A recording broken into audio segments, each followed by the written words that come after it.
Hi guys, I'm Shmee. Hello and welcome back to the channel where today you join me to take a look around one of the most impressive car collections that you will ever see. Now, I've been to some very special garages in the US and Canada, through Europe, other locations in the Middle East, and also over to Japan. But today you join me in Bahrain at the garage of The Collection 1, and downstairs are 52 of the finest supercars you can imagine. We have the likes of the McLaren F1, some Bugattis, there's a Koenigsegg, there's a lineup of McLarens, of Ferraris, Lamborghinis and Porsches. There are classic cars, there are one-offs, there are some incredibly special cars downstairs. So let's go and explore this amazing garage.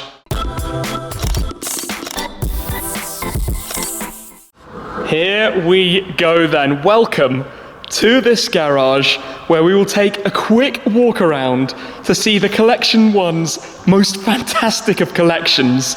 Just feast your eyes on the cars that I'm currently walking past. I'm going to go through all of these in more detail because there is so much in here, such variety, from the latest cars to tuner cars to the Ferrari collection in the red corner along the back, from the LaFerrari, the complete heritage. We have the Porsches in front of me here. We have some more specific and kind of unique cars. We've got the classic cars, just absolutely everything, all inside an amazing building as well, lined with pictures of the cars on the walls, model cars at the end. This is my dream. This is completely my dream. A garage like this with these cars, which I'm going to add right now, are all in running order. Every car is started up every week to ensure that they're ready to be taken out and driven. So I'm going to begin right up here actually with the car behind me, the pinnacle of the collection in my eyes, the legendary McLaren F1. Of course, this needs very little introduction. The three-seater McLaren, the car that I think has risen probably the most in value in recent years, simply due to there only being 106 of them. And this, well, I mean, just look at it. It's still small by today's standards, but had a top speed of 242 miles per hour. Now, alongside we do actually have the McLaren lineup, but we'll come to that in a moment because behind me is the Ford GT. Naturally, a big draw to me, having just taken delivery of mine, but this is the 1967 Heritage livery, a very special car and potentially the only one out here at the moment, but sitting on the turntable just on display right here today. Then coming to the left beside us, we have the two Bugattis. So on the right, the Veyron 16.4, the 1001 horsepower Bugatti Veyron, except this is the Par Hermes version, so it's got a few Hermes touches, including the H's in the wheel. You can see here, Bugatti Fabergé Par Hermes, and it has the special blue with red, and it also came with some Hermes luggage, and you can also see the H's in the horseshoe grille as well. And then next to that, we have the latest, the Bugatti Chiron, in the exposed blue carbon fiber with the lighter blue accents. Their more updated version, but still with the quad turbo 8-litre W16 engine. So the two Bugattis here. Then we move to the other McLarens, the two Ultimate Series cars, the new Senna. Of course, mine is sitting back at home, but quite fun actually to have these to kick us off. The P1 alongside it, but this Senna is in satin purple carbon fiber. What a stunning spec. You've got the gloss carbon, which contrasts very nicely against that for the other areas like the mirrors and over the roof canopy. And inside, if I just quickly show you, there's also a purple carbon dashboard display and the central screen. And in fact, the car is open. They're all open, so we can have a look at some of these cars as we head on around. Oh, look at this, the purple side sills as well. That's very nice. So the Senna here, sitting down in its race mode, just shut the door back down and take a look at its, well, predecessor almost, the first member of McLaren's Ultimate Series, the P1, the hybrid hypercar, the car that really put McLaren properly on the map, because this was the second car that they launched back in late 2012, so only, well, less than a decade ago, they were producing cars like this. If we continue down the McLarens in the lineup, 675 LT Coupe, one of just 500 in total, chicane grey with the McLaren orange accents, the launch specification for the car. Of course, my Spyder is back at home. Then we've got the 600 LT, one of the latest in the collection, the bright blue looking very nice, also with the MSO roof snorkel. Love that, it looks really cool. And then alongside it, we've got the 570S GT4 running on slicks, the track car, and I think a favourite to take to the track and the owner of the collection. Then beyond that, the Porsches, we're going to come to those because, well, that's really special. But coming back this way, we've got the Mercedes CLK GTR. Now this was one of my poster cars. 25 in the world in total of the CLK GTRs, and I mean, it's huge, it's ginormous. But if I just come round, have a look inside here at the cabin, and how small it is to actually climb in and how little space there is inside. I mean, it's a Le Mans race car. This is a proper thoroughbred, and I just think everything about what it represents is so unbelievably cool. Look at that front, look how low it is down to the ground, but how it's modelled off the Mercedes CLK of its era. That was one of my favourite cars ever. If I just come around towards the back of the wing, it's crazy. But then in a similar style wing, we have the Maserati MC12. We could almost call it La Maserati, the #1 Maserati pretty much of recent times, the sister car to the Ferrari Enzo in its distinct livery, 50 of these in total. We are talking about some incredibly rare cars inside this garage. But the MC12 in the pearlescent white with the blue, again, a very special addition in the collection. Next to that, we have the McLaren Mercedes SLR. This is the 722S, which was the Roadster version of the 722. The SLR, well, its only flaw to me really was the 5-speed automatic, but it has the side exit exhaust down there at the front. And it had such an iconic design, really special. Then alongside that, this is another SLR, but this one's actually wearing a Mansory body kit. So it's painted in the satin gold with the carbon fiber you can see in the body kit that's wearing, in addition to the standard specification. So a total mix of cars actually inside this garage. We've only started at this very first end. There's a gym up there, there are some chill out areas as well. But my word, this place is incredible. To move on to the Porsches then, this entire line from here to the far wall are some of the rarest Porsches, and we're kicking off right here, if you don't know what this is, with the 993 Porsche 911 GT1. There are only 2 street legal versions of these, of course the homologation car for the Le Mans car, but 2 993s. There were a further 25 based on the 996 version, but this is the only original customer one. That makes this really something special. It's road legal, it's road registered, even though it looks like something that's just rolled out of Le Mans off the end of the racetrack. Then we go back to the rest of the famous Porsches beside this. The recent Porsche 918 Spyder, Porsche's hybrid hypercar as well. In fact, the Holy Trinity, all 3 of them are here. The 918, the LaFerrari tucked in at the back, the P1 just up there at the moment. This is the Weissach package version, so with additional aero, the carbon end plate pieces you can see at the rear, lighter weight wheels and interior. Then next to that, we have the Carrera GT, one of my favourite cars of all time, in fact, to actually drive.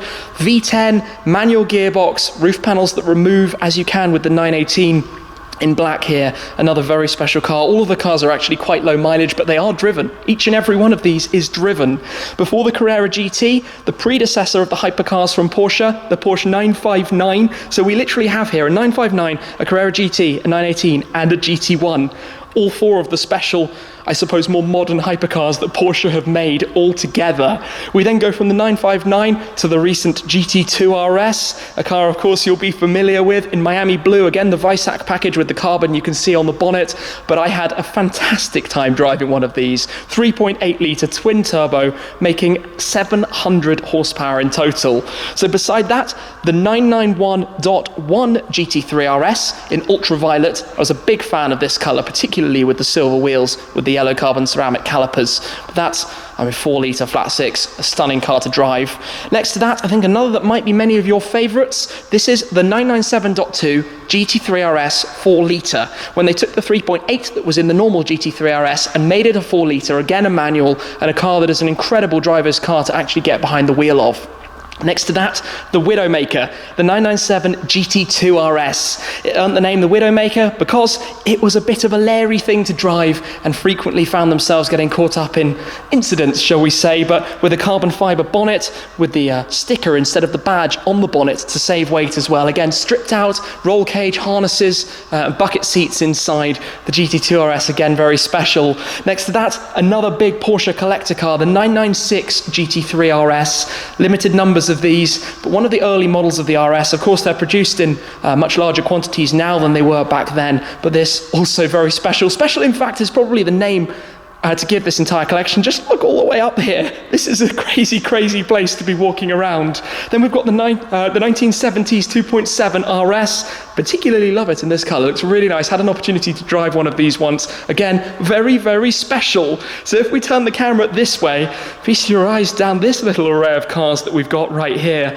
Let's start at the left with the Hennessey Venom GT. Now this very car I actually filmed about 6 years ago back in the UK. They were actually kind of assembled in the UK, so the car came via Romans. I went over to visit it and had a look at it then, so it's crazy to be reunited with it back out here in Bahrain to see this Venom GT again.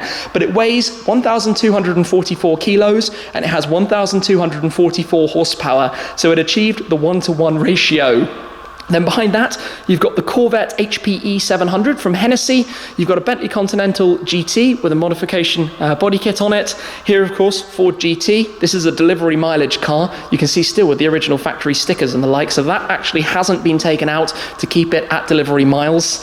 Alongside that, we have a Saleen S7. I'm not sure if I've ever actually filmed one of these, certainly not recently. The colour, though, of this car is stunning. An American supercar, long, crazy, and exceptionally fast, too. Next to that, we've got a Noble M600 number 2.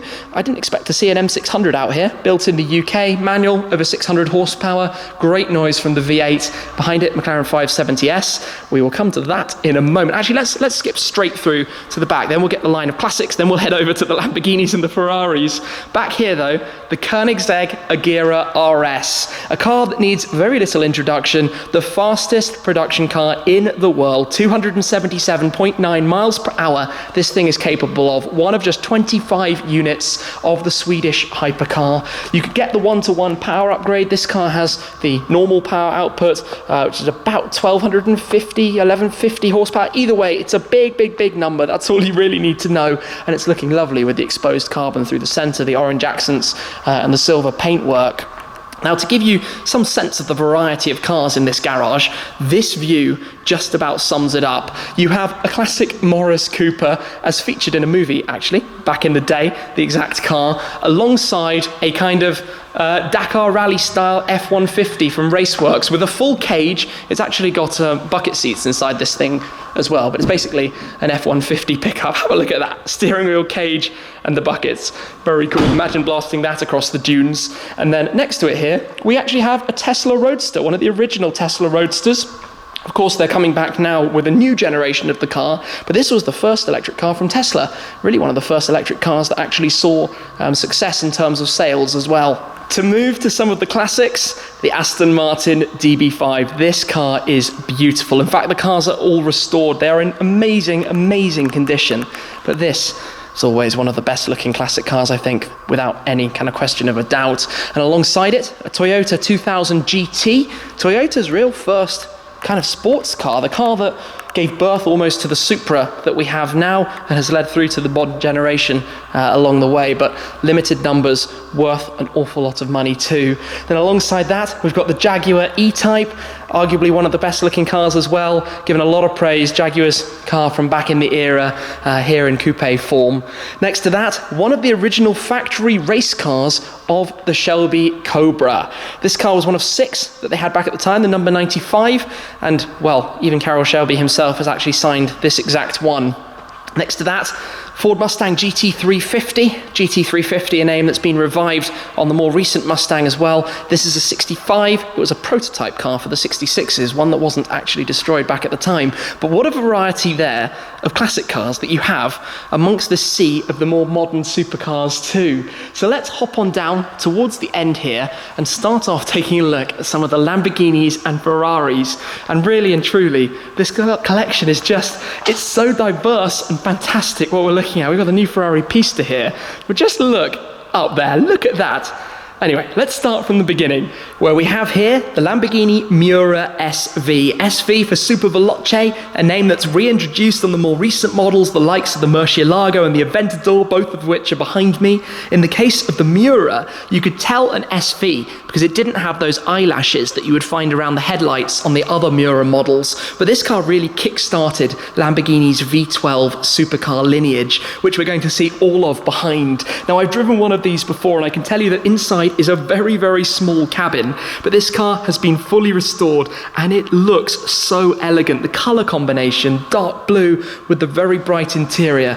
This is stunning. Then we move from the Miura to the iconic wedge that is the Lamborghini Countach. Now this is an LP400. It was the first original version of the Countach, so before it got additional wings and other parts installed on it. But just look at the way it has that wedge front end in the yellow. Again, very nice. But we move to this, the Diablo GT, one of just 80 of this version of the Diablo. This probably makes a lot of you guys go, wow. It is a car incredibly sought after. You have the additional parts like that vent open in the front bonnet, the roof scoop, the large wing at the rear, and the Diablo, really quite a statement as well. Now we move, well, the next in the lineage would be the Murcielago SV, a car they were going to make 350 of, but I believe only built in total about 185. This one in satin white, a car I've not actually driven as it happens, but then next to that, we have the Aventador SV. Look at this in the satin grey with the yellow pinstriping and accents as well. 600 coupes, 500 roadsters they then built too.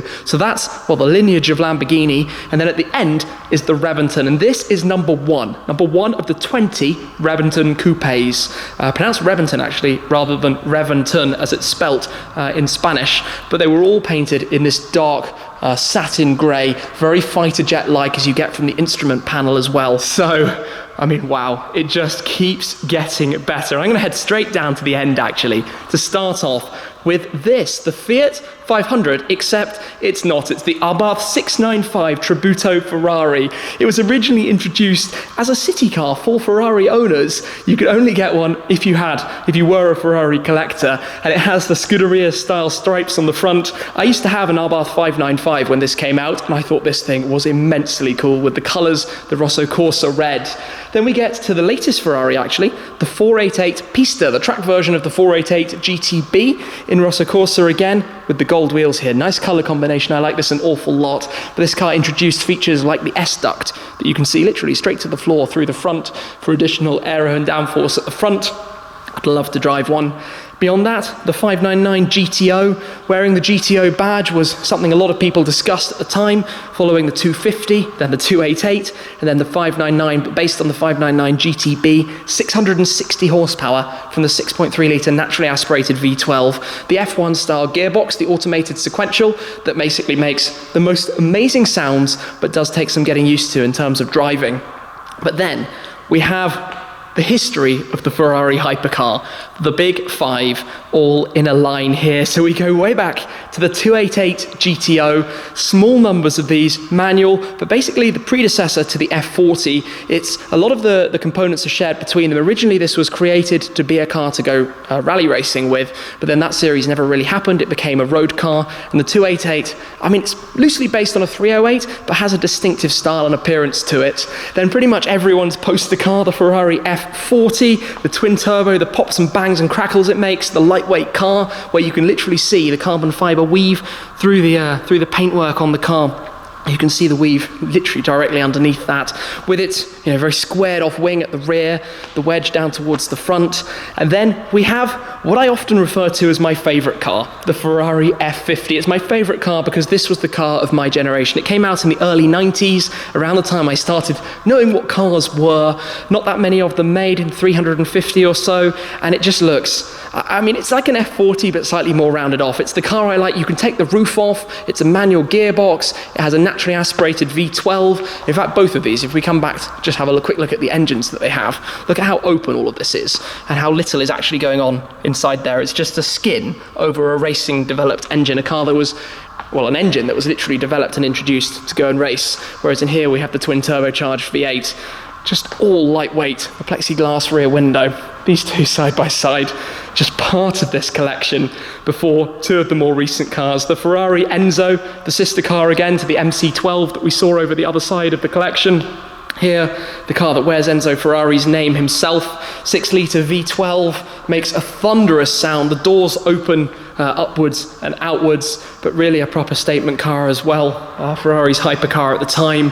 Before we get to the third of the Holy Trinity, the third hybrid hypercar, the LaFerrari, literally translating to the Ferrari, 6.3 litre V12 with a hybrid system, 963 horsepower, and, well, quite a quick thing. It has an active spoiler at the rear that actually tucks out as you're driving, folds in and out. So you can see it's actually plugged into its charger right here as well. Who knows what the next Ferrari hypercar is going to be like? All I know is that those 5 together and everything else is absolutely mind-blowing. So just walking around here, just looking at all of these cars, I don't even know where to begin, what my favorite is, what I would love to drive if I had the opportunity, because you have everything. You have absolutely every car that I dream about seeing, all in one collection, all kept in running condition, all actually used. These cars actually occasionally go out to the racetrack as well, and you have the pinnacle, the McLaren F1, alongside, well, 2 cars I'm lucky enough to have in my garage in the form of the GT and the Senna. But really and truly, what a special place here. What a lovely display as well. Some memorabilia on the walls, the present there from Koenigsegg, speed limit after doing their record in the United States of America. A couple of other things, the bikes, the Zonda Cinque bike that was made, some amalgam models to match the specifications of the actual cars as well. I love my model cars that are on display. You've got a Bugatti bike, you've got a Koenigsegg bike. What an amazing place. What an unbelievable array of cars. And what an opportunity to come here and to be able to take a look at them. At this point, I would like to say a huge, huge thanks to The Collection One, the owner of this amazing garage, for making it possible to come here to film a video and to share all of these cars with you. His Instagram link is in the description down below, _collection1, where you can see more of these cars and the new additions that are arriving in the future. And I've heard of some pretty exciting things already. It's a location that I've seen on Instagram before, I've been following for years. To be here though, to see it with my own eyes, to feast my eyes over this amazing, amazing lineup of cars in here. Gradually running out of space though, so it'll be interesting to see what happens with new cars that are arriving. But this is absolutely breathtaking. This place is amazing. So I hope you've enjoyed this video. Do go check out The Collection One on Instagram. Thank you very much for watching as always, but that's it for this time from The Collection One's garage here in Bahrain. Thanks very much guys, and I'll see you soon. Cheers.